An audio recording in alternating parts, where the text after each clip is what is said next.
Hi, I'm Alex Pault, and I'd like to welcome you to another live stream of my show, Talking Timepieces, where we talk about watch collecting and horology.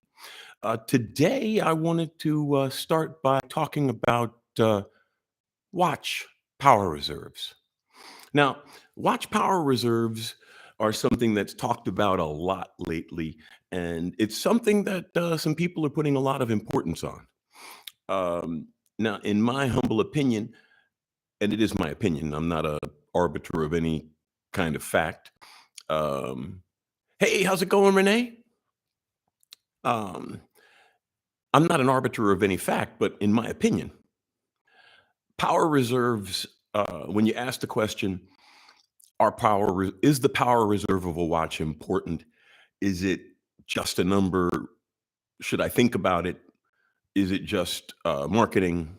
And I would say yes, because power reserve is one of those things that um, reflects, hey, Joe, how's it going?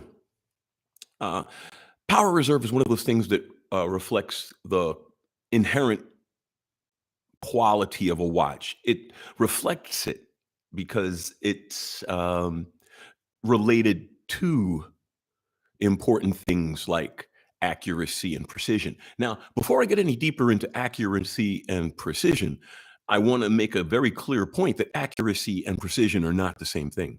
In fact, I'm going to even go as far as to do the whiteboard thing and be very pedantic and explain exactly the difference between accuracy and precision because they are related, but one does not guarantee the other. And when it comes to watches, you need all of it. You need accuracy, you need precision, tolerances, and everything. Hey, Barry, glad to have you here. So let's think about a gun, a rifle. All right. Hey, UK Carl. Now, let's say this is the bullseye worth 10 points. And let's say this is the outer ring, it's worth 5 points. And anything outside of it is worth zero. Right. Now, if any of you have ever fired a weapon, when you're zeroing in a weapon, you do two things. You look for your shot group, which is how tightly your shots are together. That's precision. And then you try to walk that shot group towards the center of the target. That's accuracy. So precision is how well you can achieve your task. Accuracy is how close you can get to the ideal. So in engineering terms, or let's even go straight to watch terms, this could represent plus or minus 2 seconds. This could represent plus or minus 10 seconds. And the watch could have very high tolerances and be working very tightly and work well, but is just not making its goal because it might not be regulated properly. Or there might be a flaw and it is not, and it does not have high precision. It's all over the map. Now, you can literally have the other thing, all right? You can have accuracy without precision. Because let's say your shot group was this.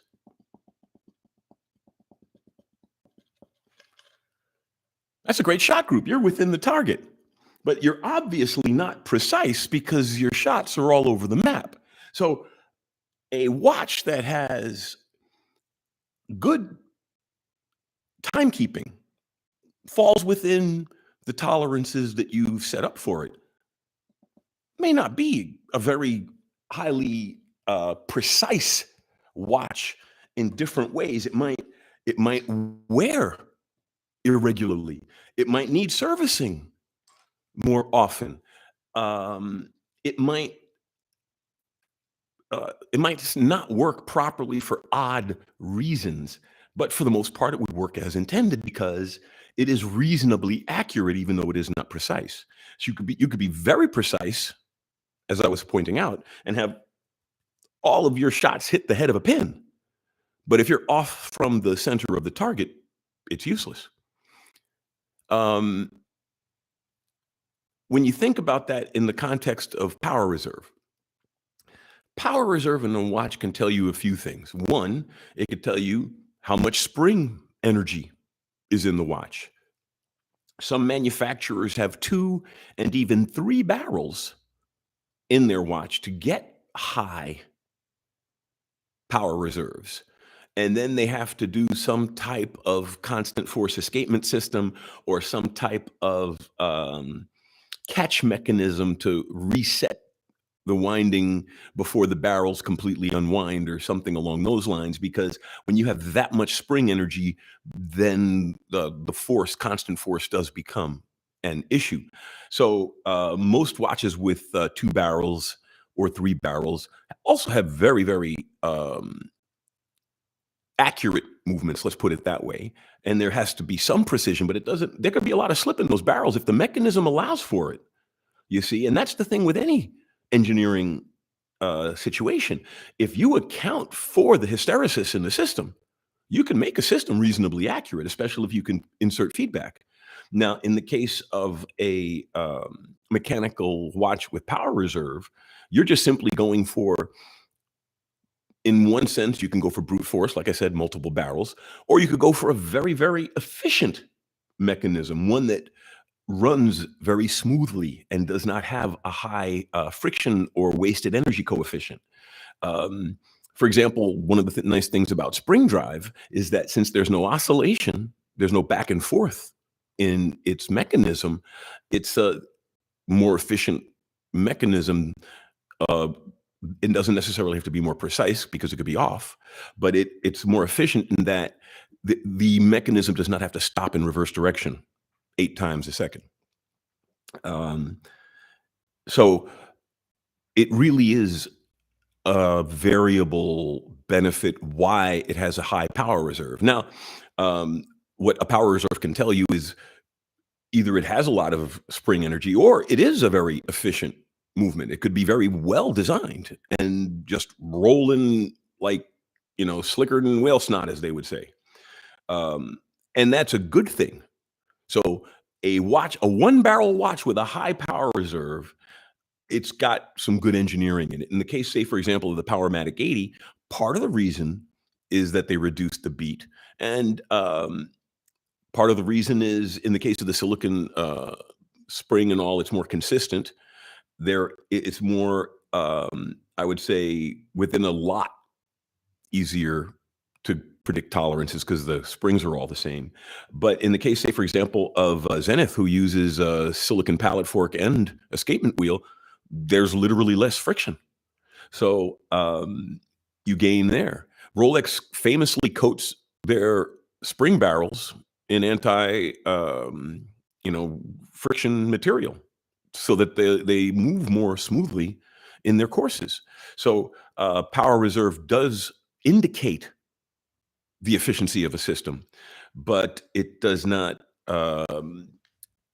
guarantee that that is the reason why. In other words, if a high power reserve, it just might be that it's got a bunch of barrels inside and it's got a reasonably efficient mechanism to ensure that it doesn't go too far out of true. And so it can run for, 8 days. I have a Breguet pocket watch, which has got a remontoire in it because it's got an 8-day spring. I mentioned it in my collection video. I forget if I did in the specific video. If I didn't, I will do it on it's a beautiful pocket watch. But it just has a humongous spring in it for 8 days. And it's not as accurate as a modern watch, obviously. I shouldn't say obviously. There are some pocket watches that are as accurate as modern watches. But no, this was I wouldn't say it's a mainstream pocket watch. Pocket watches were relatively luxury items, especially one as decorated as this one. But it got its 8 days mostly from its power reserve, not from the efficiency of its movement. So a high power reserve can tell you either it's got a lot of force in it or it's got a highly effective, and actually the efficiency could be everything moves smoothly. The efficiency could also be that they've managed to do it with fewer parts and have a more elegant movement. And I don't mean elegant in the sense of beautiful, although it sometimes can be. I mean elegant in the sense of engineering and fewer steps, shorter distance. Like, for example, the Swatch System 51 Swatch watch. I'm starting to designate the difference between the Swatch System 51 watch and other watches within the group that are using System 51 technology, like the Powermatic 80. But the Swatch System 51 itself only has 51 moving parts, which is fantastic for a self-winding mechanical piece. So that is an example of elegance and of efficiency in design. That watch takes less energy to run than one that has 100 pieces, unless they've magically figured out a way to reduce friction and twice as many moving parts. And you can have a highly jeweled movement, and that's the reason. Uh, One of the reasons watchmakers use jewels at the pivot points is there's less friction. It's a different kind of friction. Metal on metal, you can get very highly polished, but over time, metal on metal wears down. Whereas metal on jewel also wears down, but they're different materials in different ways. And so the way they wear against one another are different. The jewel almost shapes the metal against it as it wears down. And as long as it's lubricated, it'll take good care of you, as it were. And so you could say, for example, jewel and oil all of the pivots within your watch, which is what some of these watches with 50 jewel counts have. Uh, they're literally jeweling every pivot within the watch, and that increases both the longevity and the efficiency because those pivots take less energy to turn. So power reserve can mean something important, but it could just mean it has a lot of power. And the reason I wanted to bring it up is because I used to sell stereo equipment. At one point, I was Monster Cable sales manager, and you can say all you want about Monster Cable and marketing and all of that other, and a lot of it's true. But they did actually know what they were talking about, sharp people. And the aspect of using information as a selling point, you can get into what they call specmanship. And the most notorious among that in the high-end world back in the old-timey days, or at least in my memory, which work out to old-timey days, you would use 5 dBs of difference in signals. Well, signal to noise ratio 5 dBs makes a bit of a difference, but like if your speakers go to 20,000 hertz and mine go to 40,000 hertz, the human ear stops. High frequencies are linked to echolocation and directionality and hearing, but the human ear doesn't hear pretty much over 20,000 hertz. So to quote a figure over 20,000 hertz in your speakers is specmanship in one sense, because you're quoting a number that doesn't really bring a tremendous amount of advantage to the consumer. And in the case of power reserve, it's an indicator, like I said, of quality, but they always say that, you put this down on Friday and you pick it up on Monday and it's still running. If that's your biggest concern with your watch when you put it down for the weekend, more power to you. I mean, you might be that kind of a watch collector, but I like playing with my watches. Probably even if I wasn't wearing it over the weekend, I'd pick it up and give it a wind, or just make sure it's in good shape. Or if it's in my case, I would glance at it lovingly for a moment or two. I'm too interactive with my watches to worry about power reserve, and I have a spinner. I can spin 8 watches in my case. So I've got the convenience angle covered, and anybody who's serious about watches is going to have a spinner case, or they're going to be wearing that watch a lot, or they'll care, like I said, going to play with watches. But I'd love to know what your thoughts are on it. It really is a case of, what do you think when it comes to power reserve? I mean, is it that important to you? If one watch has, say, 20 more hours or 10 more hours, if you're talking, say, a watch that's got 60 hours versus a watch that got 70 hours, 10 hours, is 10 hours enough to really change your mind? Is that something, or is it something that, added to the other aspects of the watch that you're considering, pushes you over the edge? What do you think? I'd like to know. Let's see. UK Carl, the Oris Caliber 400 has a 5-day power reserve. See, now in the case of the Oris, um, they do all of the above. They put a big spring in. They tried to make the movement as efficient as possible, and they simplify the movement as much as possible and reduce the number of running parts. So the Oris 400 is actually an excellent example, a testament to their build quality. And 5 days, once you get over a couple of days, then yeah, you're in the realm of we're trying to show off how long we can go. 5 days, 7 days, 10 days. There are some watches up there. Oris makes a 10-day. Matter of fact, frankly, the Oris big ProPilot X skeleton is on my may buy list. If I find one at a good price, you're going to be seeing a video on it because I really like that watch. I really do. And that's if I were going to buy an Oris, that's the Oris I would buy. Would be the ProPilot 10 skeleton. I really like that piece, and it's a 10-day, and it's a 10-day because it has a honking big spring, and they put the engineering in it to get every erg out of that spring. It's like modern embedded electronics. Today, it's not how big your battery is. Literally, it's not anymore. It's how much you can get out of it. And now they're going to wide bandgap semiconductors like gallium nitride and silicon carbide. The biggest advantage of gallium nitride is you can switch it at extremely high speeds, and that allows you to reduce your solution size significantly by shrinking the passives like your magnetics and transformers and inductors and such. And silicon carbide is getting the big advantage because it can operate at voltages far higher than silicon and at temperatures far higher than silicon. So you're seeing silicon carbide in all of the powertrains and gallium nitride in all the control electronics. And it's the same kind of thing that's happening in our space. They're putting bigger springs in, they're putting in double barrels, they're making it more efficient because they want to boast about their power reserve, because it's one of the few things that you can boast about. Specmanship aside, it is an indicator of engineering quality. So yeah, they want to be able to boast about it, but my caution is it's not the be all and end all. It's a good indicator, but I wouldn't personally make it the thing that would make me change my mind, but I'm curious what you think about that. Let's see. Renee says the 38 hours of an ETA 2824 are more than enough for me. Exactly. That's more than a day. All right. So that means if you take it off to go to sleep, right? Because some people don't like to wear a watch sleeping. I wear a watch in bed. Oh, wristwatch check. I'm wearing my Omega Globemaster annual calendar on a Milanese. I love this watch. I've come to love my JLC Polaris Automatic as much. So this is no longer my favorite. It's tied for first place with the JLC, but it really is a beautiful piece. You should check out my video on it in the archive.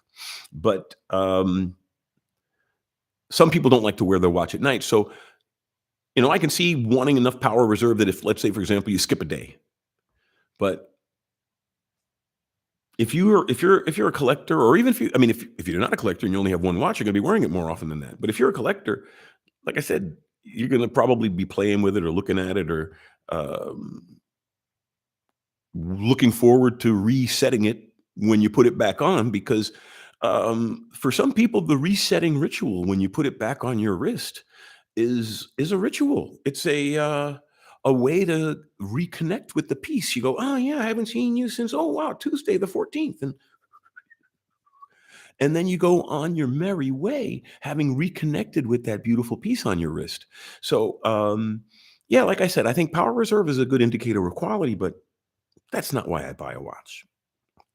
Let's see. Are there any other questions that we can move on to discuss? We've been running now for about 20 minutes. We got about 2/3 of the show left. If not, we can move on to some other things, which reminds me actually to talk about something peripheral that I wouldn't be petty enough to make an entire episode on. But I bought this watch tool, and I'm not going to say the name, but that's the logo on the side of the tool. And this is the stupidest piece of junk I have ever spent money on. This is such a waste of money. I would return it to them if I hadn't already lost a piece. And that tells you, number one of the things about this watch tool. You see, because I bought it because it was advertised as a keychain watch tool. So I thought, oh, nice, cool little keychain watch tool. Because I have screwdriver tools, right? You take the screwdriver and you pull it out, and you got a reversible bit and you stick it in. And I was expecting something like that at this scale. And this is all machined. So it's actually well made for something so poorly designed. Because they could have put a reversible bit in this, and they didn't. They put 2 screw-in bits.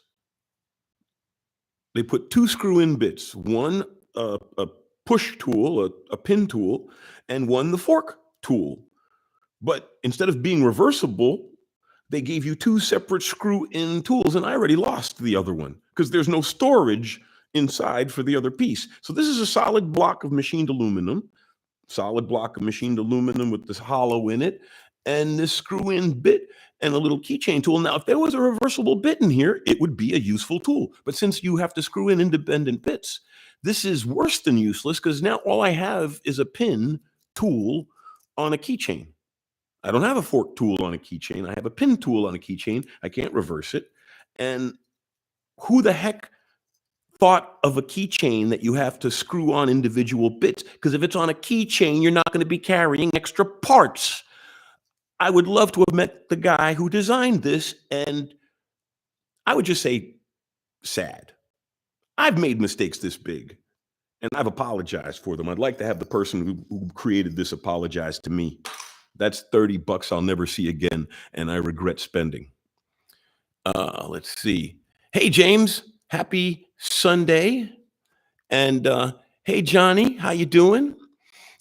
Lunchbox. I have a Tribus 003 Power Reserve and GMT and absolutely love it. When it gets down to 10 hours, I wind it up to 30 and done with it for a day or two.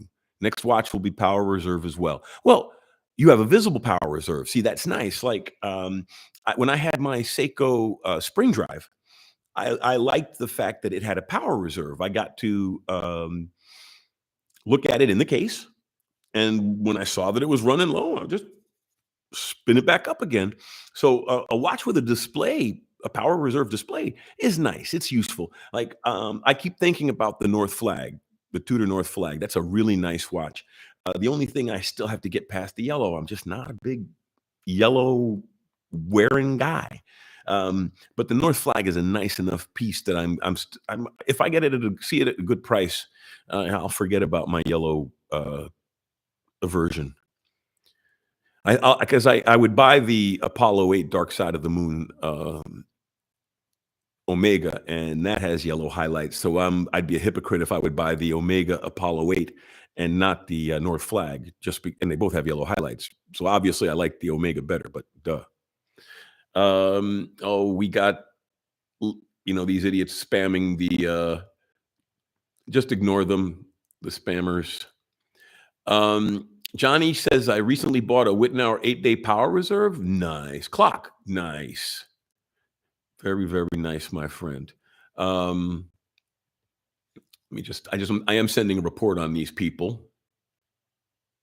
Okay. And yeah, at least we'll move on from these idiots always trying to spam people.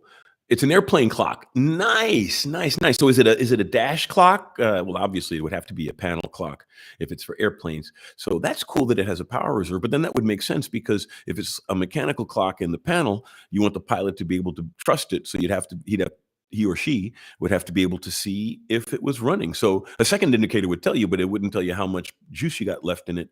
Yeah, Power Reserve in an aircraft panel clock's a smart thing. Let's see. UK Carl. I just got an ultrasonic cleaner. I'm glad I took the bracelet of my Citizen Eco Drive and not my new watch. Well, I must admit, even after I have a watch serviced and tested, I don't get it wet. I mean, I'll wash my hands and maybe splash it, but or wear it in the shower if I don't trust where I'm taking a shower, like if it's at a gym or something, and I'm and I can't put it in the locker. I'll wear it into the shower, but I don't know. I'm just terrified, even though this one is more than able to handle water. Don't tempt the devil, in my opinion. Oh, but ultrasonic cleaner, I have one, but I use it only for my bracelets too. Oh, James, I love manual wind watches, so I can really appreciate the Power Reserve indicator.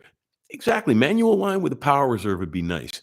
I think a lot of watches could probably get away with a indicator like on the back through a display back, just to tack on something on the barrel to let you see. You don't have to go overboard with a Power Reserve indicator, but it's nice to have one.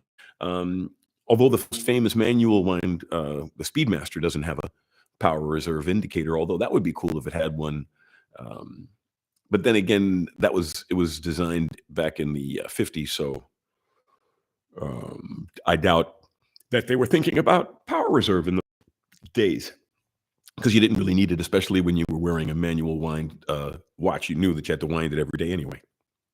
Wake up ritual. Wake up, wind your watch. At least that's what I do when I'm wearing a mechanical. Let's see. Johnny, the Panerai 8 days has a tendency to self-destruct. The spring is too strong. Well, see, that's trying to have your cake and eat it too, Johnny. Um, I was saying you can cram a lot of spring energy into the watch, but you have to control it then. That's why most companies who do that kind of thing have either a remontoire or they have some kind of a clutch mechanism that stops the barrel from completely discharging. Um, there are ways, but in the case of Panerai, they've been playing fast and loose anyway. The only reason I had bought the Panerai I've already sold it, so I don't have to think about it anymore. But I bought a Panerai that had the pocket watch movement in it.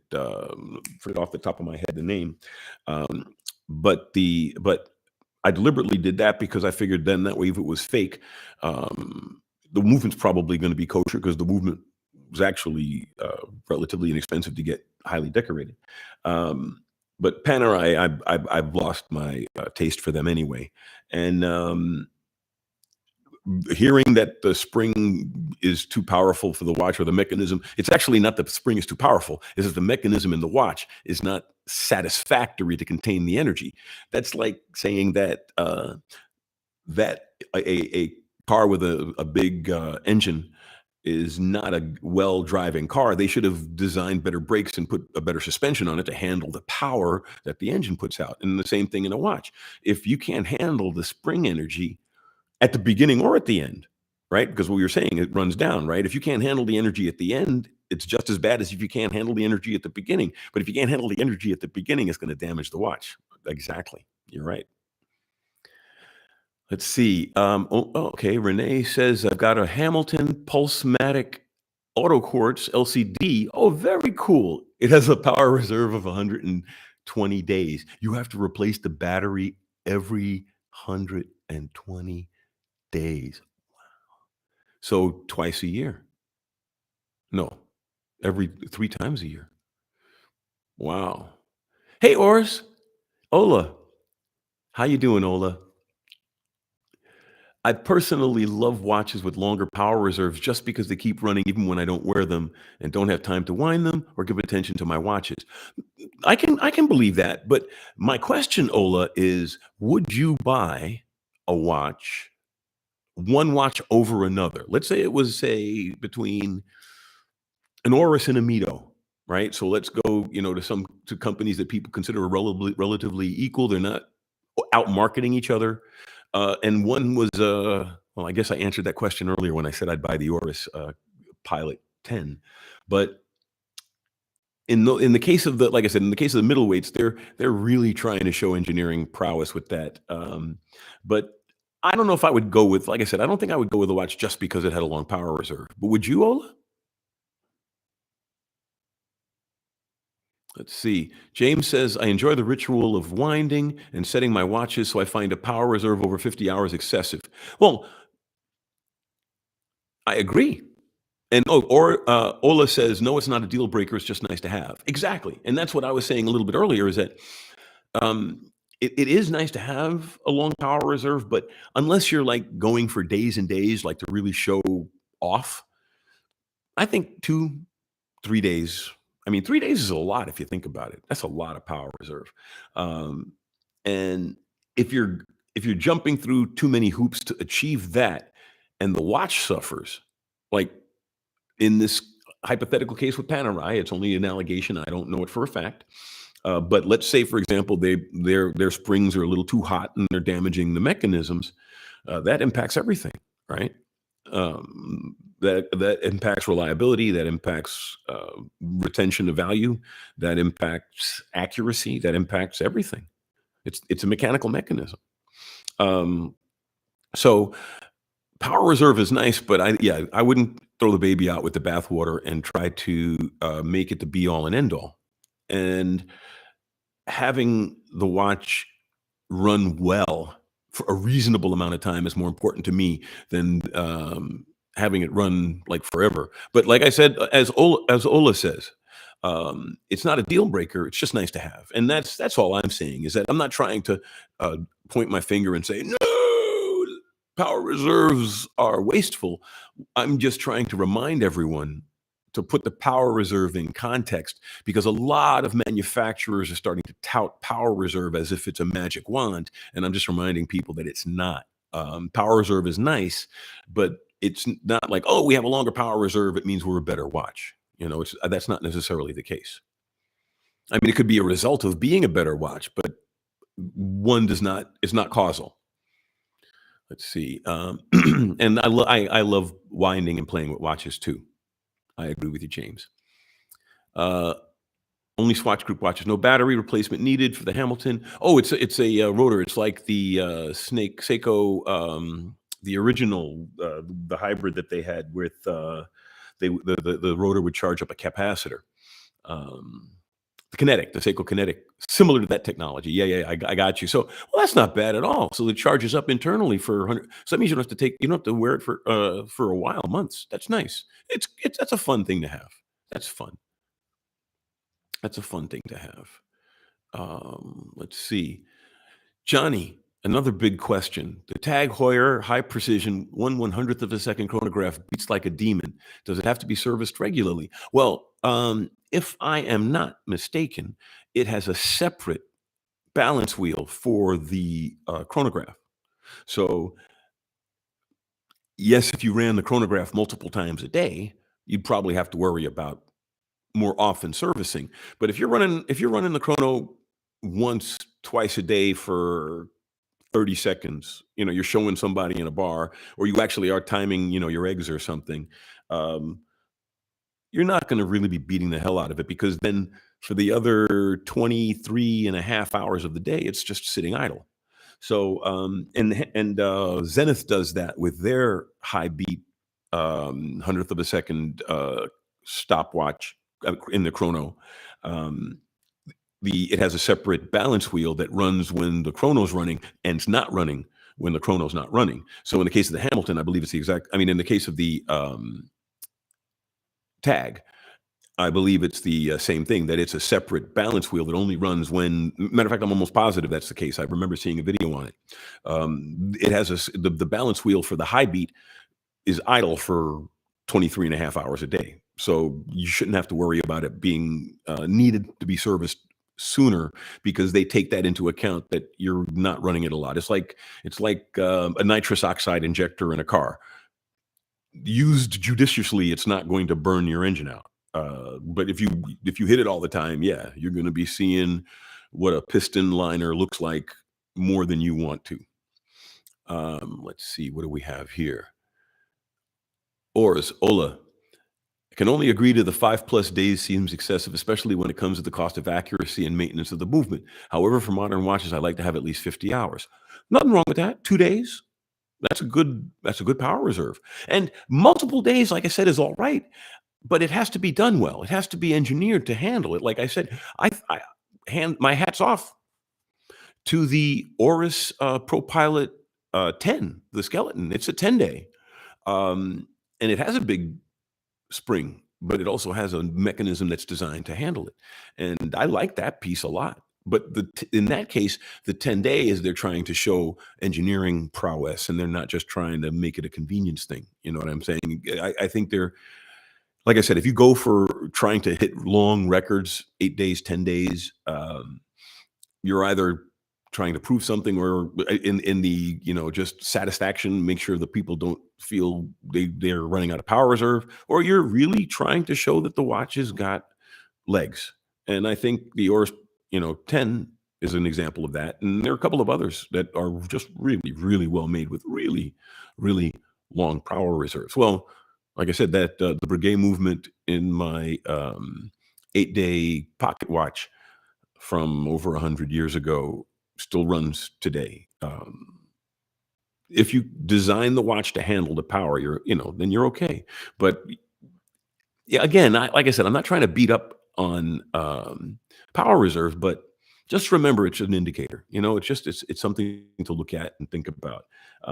Otherwise, you wind up making bad decisions like this horrible, horrible, horrible, horrible. Did I say horrible? Watch tool. Okay. UK Carl. I prefer a watch. UK Carl. Uh, you you know Resetting and winding a watch after you pick it up after a few days is a way of reacquainting yourself with your watch as well. So that's another reason I like, um, I don't mind a short power reserve, but I'm with Ola. 2 days, 2 days with modern technology. 2 days is not impossible nor unreasonable. But once you start pushing 70, 80 hours on a single barrel, okay, Omega goes to double barrels. So I could feel much more comfortable with that, for example. But once you really start trying to go whole hog with power reserve, what are you chasing? I think in some cases they're just looking for a number that they can show to the audience to increase sales, which there's nothing wrong with that, but that's not the be all and end all of a watch movement. Tell me what your beat error is. Tell me something that shows me that you know how to make a watch well. Let's see.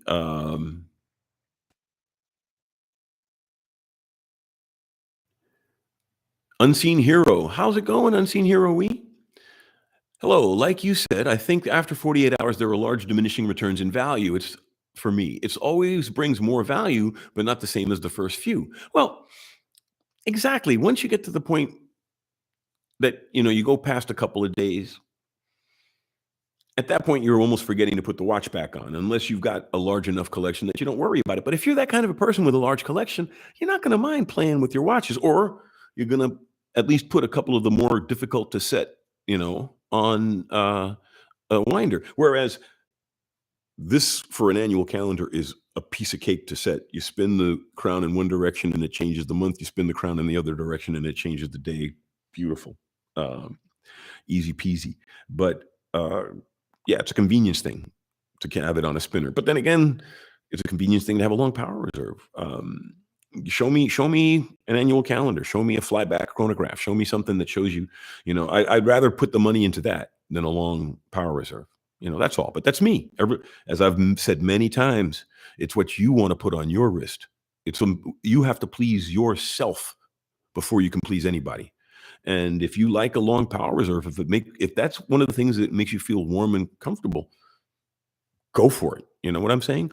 But I would caution you against looking at a power reserve and going, "That's why I'm buying that watch." That's all I'm cautioning you about. Let's see. Ola says, let me rephrase. I think 38 hours for modern watches like High Beat Etta is a tad too little. Okay, yeah, I can. Well, but the thing is that a high beat movement is going to run through its power reserve faster than a lower beat movement, which is the reason that the Etta modified the 2820. I mean, didn't modify. They evolved it into the Powermatic 80, which has a 3 hertz beat. So, but the thing is, beat rate is also related to accuracy. A high beat watch is a tenth of a second versus a sixth of a second. It's almost twice. I wouldn't say you can't say it's twice as accurate, but it is almost. It's splitting the second into almost twice as many uh, pieces. And if you have hysteresis in those pieces, more pieces will result in less error than fewer pieces. But let's see. I like what Tudor and Rolex are doing with the high beat, long power reserve movements, and they are doing well. Rolex takes a lot of time, trouble, and energy to make their movements reliable, easy to service, bulletproof, because they know their market. A luxury watch buyer does not want to fiddle with their watch, and that's understandable. Um, Now, their power reserves aren't, I wouldn't call them excessive power reserves, but when Omega says theirs is X and Rolex says theirs is X, no one's deciding between Rolex and Omega based on the power reserves. That's all I'm saying. You're not going to go. Oh, I'm going to go with that Seamaster because it has a better beat rate. Which reminds me, I'm drinking Beck's Gold today. But like I said, it is. I mean, I'll agree with you. It is an important thing. An indicate, but to me, it's more of an indicator than a main point, as it were. It's like seeing nicely done perlage. Somebody took the trouble, even if it's machine done perlage. Someone at least made sure that the machine was true when they started it. So yeah, it's an indicator, and it's an important indicator. But you could have a watch with a long power reserve that's crap. That's all I'm saying. Let's see. Johnny, thanks for the heads up. Ola, just out of curiosity, are your Rolex wall clocks battery driven, and how often do I have to change the battery? They're about, your typical wall quartz clock. They take a double A like every year and change. These are store clocks I bought online.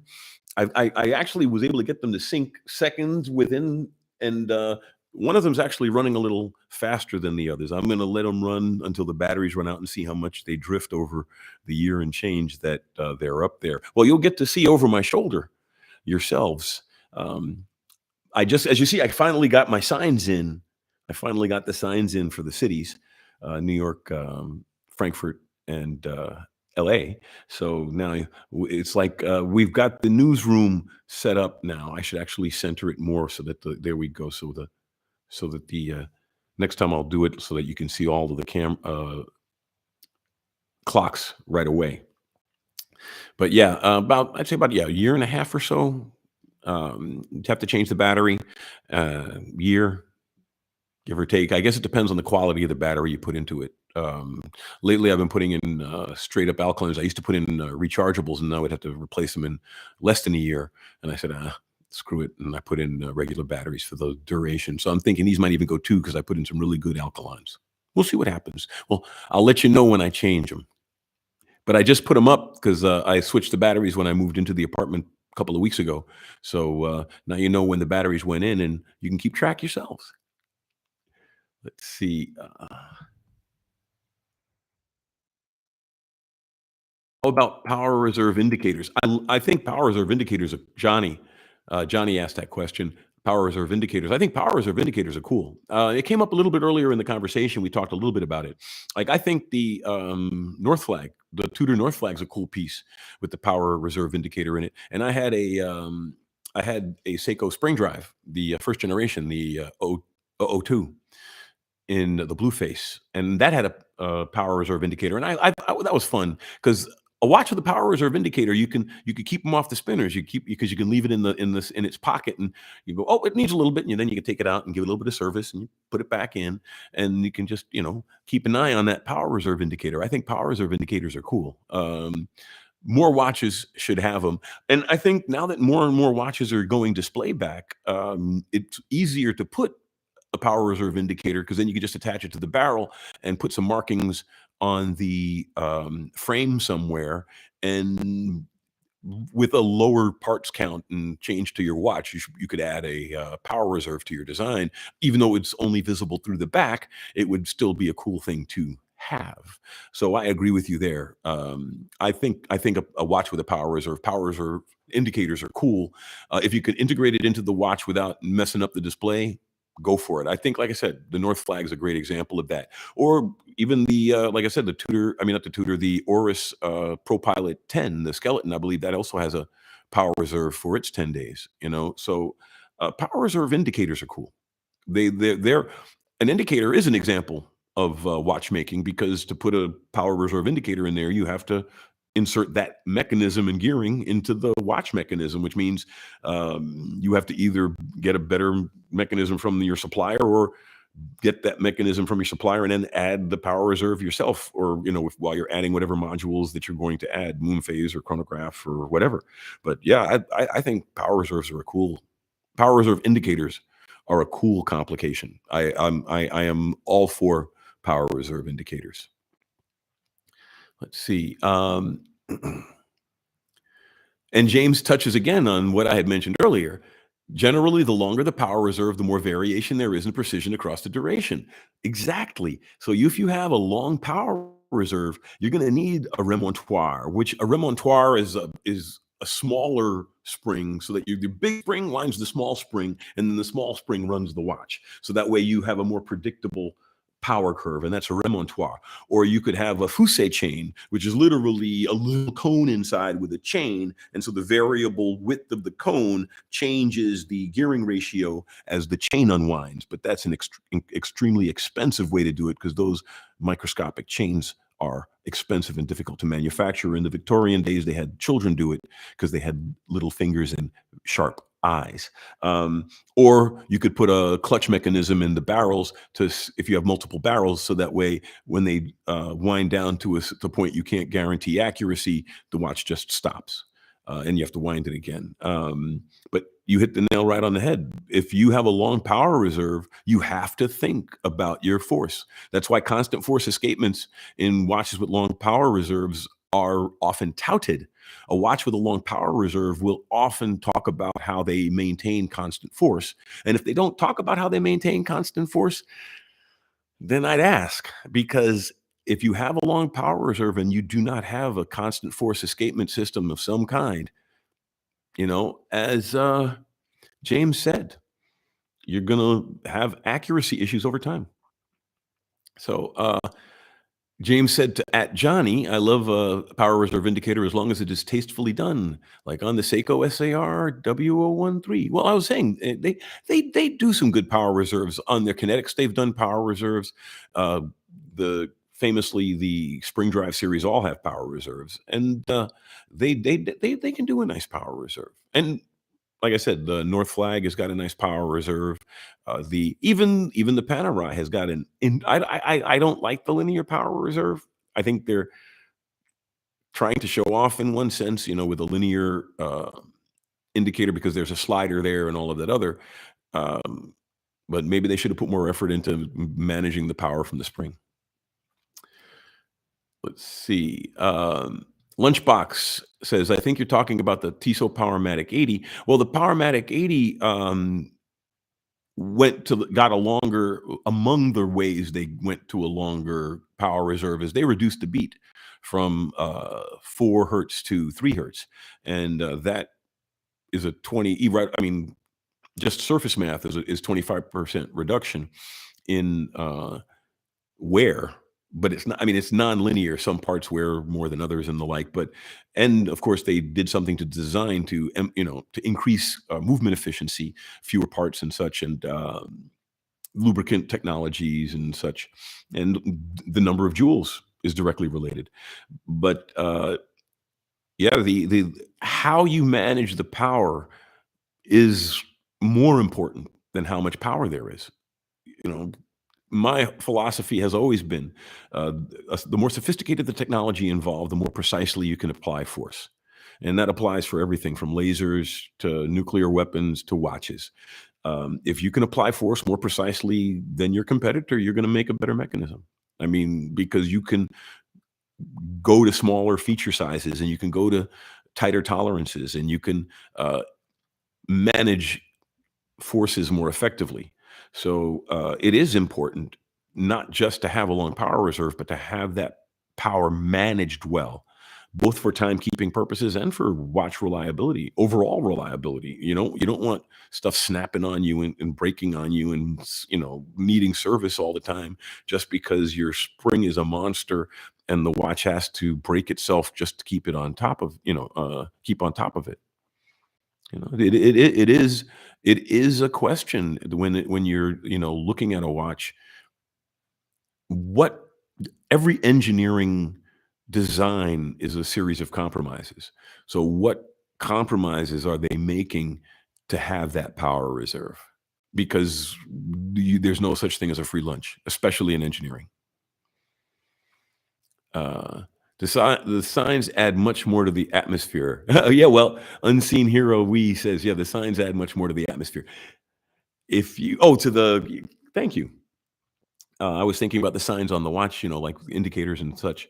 If you have fancy, because that applies to watches too, right? If you have fancy indicators and fancy lettering and applied indices and all, it has a higher perceived value. But it cost me only $10 a sign. But looks a lot better with them.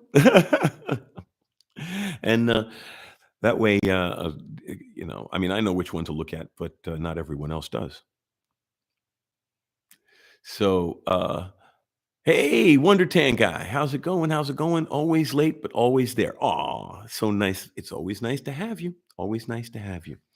Well, we still got about 10 minutes left. So, what is your question? We'll dedicate the rest of the show to your point or question, or if you just want to add on to the conversation about power reserve and constant force escapements.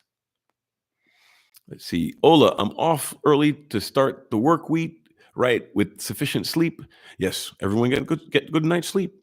Enjoy your evening and keep the awesome and educational thank you very much, Ola. I appreciate the compliment. You take care. Have a great one. So, was there anything else that anybody wanted to chat about this evening? Otherwise, you know what we'll do is I am going to I'll put together some stuff and we'll talk about watch tools next week, and I'll talk about this stupid thing again. I'll look up the name of the manufacturer, and I'll even send the manufacturer a letter and ask them to respond and see if they'll respond to my complaints about the design of this horribly designed tool. I mean, the reason I say horribly because it does not accomplish its primary function. It is not a functional keychain tool, but I'm not going to rant anymore about it. One tool we'll talk about are loops. You should always have a loop or two. We'll talk about things like calipers. Okay, so next week we'll talk about watch tools, and we'll talk about what watch tools you should have as a beginning watch collector, what tools you should have as an advanced watch collector, and the tools I won't touch because I'm not a watchmaker. Oh, the storm's just about upon you. Everything's lagging. I hope you make it through the storm. Godspeed. Johnny says another at a higher power reserve is the Longines 2892 series. Well, number one, Longines really still cares about movements. I mean, if you my Longines Master Chrono moon phase calendar is a column wheel chronograph, even though it's a value 7750 base, because Longines gets a modified 7750 with a column wheel instead of a cam. Shows you Longines cares. They don't have to do that. At their price point, they could easily put some more money into the case finishing and drop the column wheel. And most of their target audience, I mean, even I wouldn't be that upset if they went to a little bit better case finishing and went to a cam operated 7750, because I don't think cams are that kryptonite, you know. But the fact that they do have a column wheel in their chronos, the ETA chronos, shows you they care, and so they get a better grade ETA than most people do. So I can easily see how they get a good power reserve out of it. Let's see, the Oris Caliber 114. Oh, now see specific model numbers on. I'd have to look that one up off the top of my head. Which watch is that in? I was just touting I was just saying what a great watch the Oris Pro Pilot 10 is. I'd have to check into that specific Oris caliber, unless you can tell me what the primary watch that's in. If I know the watch, then I would probably know the movement inside of it better. But I'll look it up and I'll send you a direct message later, and I'll tell you what I think about it. And I'll bring it up again later in a conversation in another live stream. We'll talk about it as well, because I don't want to leave you in the lurch on this question. I want to make sure you get satisfied. Let's see. Do I like Parmigiani Fleurier? UK Carl, that's a good question. I like Parmigiani. They're one of the watchmakers that care. They put a lot of effort into their watches, and you can tell. Um, they're not my exact cup of tea. They're a little too fussy for me, I would say. They really are nice pieces, and they go out of their way to show you how nice pieces they are. And I think their design language is a little on the Baroque side for me, but then that's me. I'm more of a, daily wear sports watch kinda guy, and I think the Parmigiani is a daily wear sports watch if you own a design firm. They're a really nice watch. I just I going by the concept of a little too much watch to wear on a daily basis for me, that's a little bit too much watch for me to wear on a daily basis. I'd wear it with, if I was going out and hitting the town, I'd wear it as a dinner suit watch. So yeah, I like Parmigiani Fleurier. If I could afford one in my collection, I'd have one in my collection. But I do think that they're pitching to a different consumer. They're pitching to a consumer like me, but who makes more money than me. Let's see, like Andreas's collection, he could probably do with a Parmigiani Fleurier. I have to ask him about that. Or when he sees his name come up, maybe if he's watching this in the reruns, he might answer in the comments below. You never know. Let's see. James, Grand Seiko's new movements have two barrels, and they've claimed the lower torque across both barrels allows them to make a thinner movement. Um, well, if they're going with a thinner movement because of two barrels, then they might be going with narrower springs per barrel, or if the barrels are the regular size, they're going with less framing around the barrels, and maybe they're not having to hold them as. I'm not going to try to armchair quarterback their engineering, but it sounds good. It doesn't sound, like I said, Omega uses, I believe this has got double barrels in it. It might not have double barrels in it. I don't want to say, this is a two barrel piece. I love this. I love the medallion on the back. A two barrel watch is a good way to get a long power reserve and manage your constant force escapement, because you can design the gearing so that you assume that the person is not going to let the barrels all run down, or you can put a, like I said, you can put a clutch mechanism in the barrels to make sure that they don't both run completely down, forcing the person to rewind, because better to have the watch stop than to run slow. But yeah, a double barreled system, especially Grand Seiko, makes some really, really good movements. They're great engineers. I could imagine that thing, it runs, well, like the proverbial watch. Oh, Unseen Hero We. Very well said. The Parmigiani is made for a consumer like you, but with more money. These are for the people who are great to meet in real life. You get to see a lot of cool stuff. Well, I've got friends who I would recommend Parmigiani to. And who knows? Like I said, if I ever win the lottery or sign that big contract on my next book, um, you never know. But like I said, I would put a Parmigiani into my collection if I got to the point where I was balling around at that level and buying and selling Gerard Perregaux and the like. I would totally throw in. I consider Parmigiani Fleurier in that realm. Gerard Perregaux and up of watchmakers. People who everyone respects, kind of thing, or everyone should respect. Let's put it that way. Not every lunchbox. Yep. Not everyone can afford 20K for a watch, but a few places have a Parmigiani. Oh, vintage for 7. Well, my Gerard Perregaux is vintage.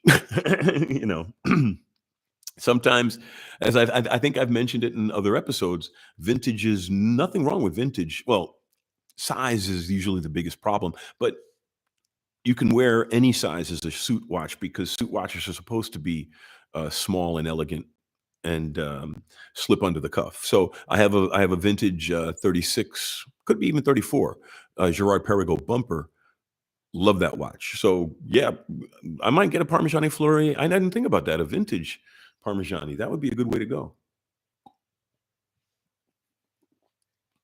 It's one of the things I love about this show is I always get a couple of good ideas from the audience, especially in the area of collecting. So we're at the end of the hour. Thank you all for taking the time to be with us tonight. And I really appreciate it. I really do. And tell your friends to subscribe. It really counts. It really matters. Take care and have a great night. Have a great week next time. Bye.